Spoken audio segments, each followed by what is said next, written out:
As we all know, ladies and gentlemen, among the people that have become a nightmare to the Kenya Kwanza administration lately is one former cabinet secretary and former Attorney General Justin Muturi. Now, Muturi recently exposed that President William Ruto was coercing him to sign a deal in Dubai with Russian government officials worthy $1 million, which is equal to about 129 billion Kenyan shillings. Are we together? Now, after that revelation, a lot of talks and comments in regards to what happened in Dubai when Muturi was told to sign that deal has been making headlines in the country. And among the names that came up was the name of one lady by the name of Wanja Nyarari. Now, Wanja Nyarari is a name that has currently become a common name that is spoken on mostly on social media in reference to a certain exposure that was done a few months ago by blogger Maverick Aoko.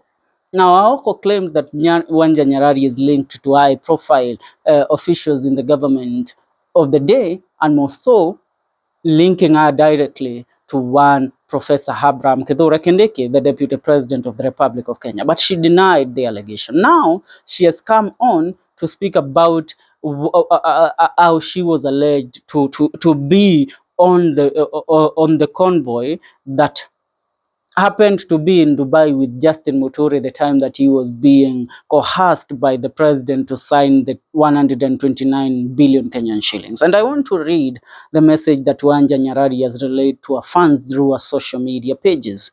This is what she said. Dear Honorable Justin B. Muturi, I have heard your recent remarks about being compelled to meet with certain Russians for a transaction you ultimately denied or declined. That's your right. However, let me be clear. I was not part of that meeting, nor involved in any transaction of what you said. Unfortunately, bloggers have taken your comments and ran wild with them, circulating a video of me with a private jet and forcing connections that simply don't exist. There is no link whatsoever between your statement and my video. I simply handle my contacts best way I can, both locally and internationally. However, for clarity, the said donation being mentioned by bloggers was done in good faith with no strings attached. It was a pure act of goodwill, and it has already been in the public domain, with the donor requesting absolutely nothing in return. To put it into perspective, I recently gave a premium to the United Kingdom team UK. Does that mean I have control over what the recipient does with it? Whether they cook with it, store it, or even sell it, that's up to them. The intention of the donor remains pure, and it should not be dragged into scandals or associated with any interest after the donation has been made. Now, to truly bring clarity to this matter, my friend Justin, I have known you since His Excellency Uhuru's regime, as you can see on this on picture attached. You can only solve this so-called puzzle by stating exactly who you met, what was discussed, and what transaction was on the table.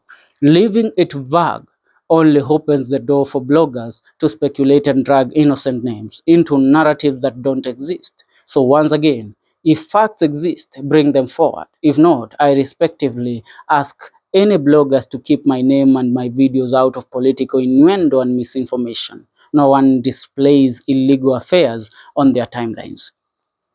Now that was Wanja Nyarari. But what is she trying to insinuate?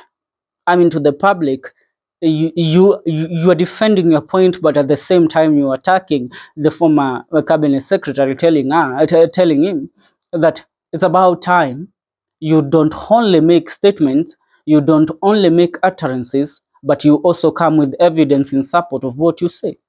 Now let me ask, when the President of the Republic of Kenya last week on Monday, on an interview with Mount Kenya media stations, claimed that the former DP Rigathi Gachagua asked for 10 billion Kenyan shillings so that he would continue working with him, did the President substantiate his claims. Did the president bring in evidence against Rigathi Gachagua revealing that Rigathi Gachagua, really asked for 10 billion from the president? That is the question. Now, how comes when Muturi makes a statement, and if you prepare a bed, you have to lie on it. Wanja Nyarari, you work with these professionals. You work with these government officials. Once it happens, you are working with them and pictures are posted. You have to agree that speculations and narratives must be built. Currently, we all know that the president of the United States, Donald Trump, is working with Elon Musk. But that has brought in a lot of speculation on the reason why their relationship is so public and why they are working together. So why should Muturi not make statements?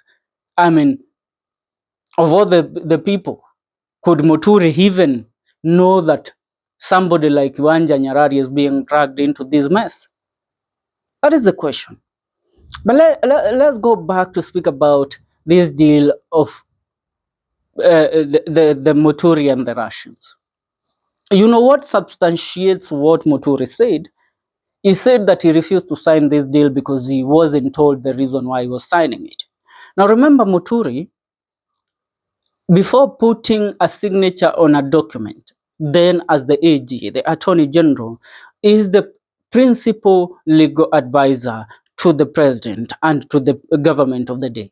Once things go bad or a policy goes bad that had been passed by the AG, somebody that will be summoned first and who will be asked questions is the Attorney General.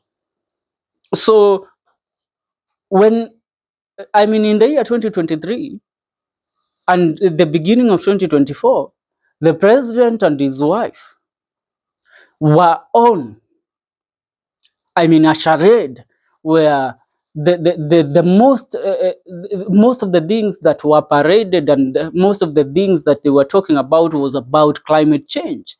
Remember the president addressing people in France while he was speaking in Paris, France, and he spoke about climate change. A speech that won the hearts of African continent. But as Muturi tells us, when they fell out over that deal, the narratives of climate change around President William Ruto changed.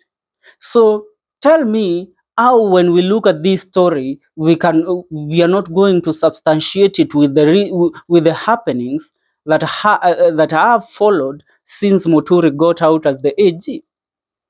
It seems that deal backfired. Are we together?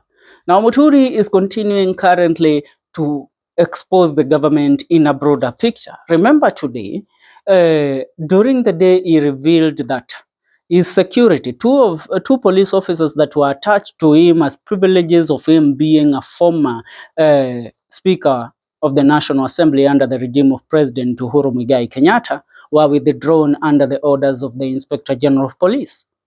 And they warned that won't cow him and he will continue speaking against this regime. Are we together? So we are continuing to wait.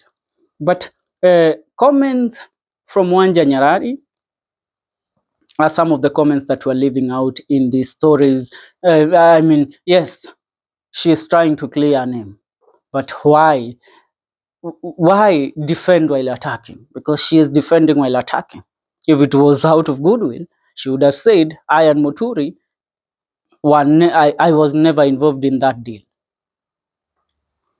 That's it.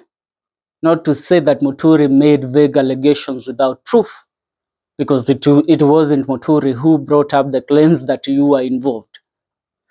For now, that's what's up. Yes, we are continuing to bring you stories in regard to the politics of the Republic. I remind you that this is the Felix Report. Please make sure you subscribe to our YouTube channel. See you in our next video.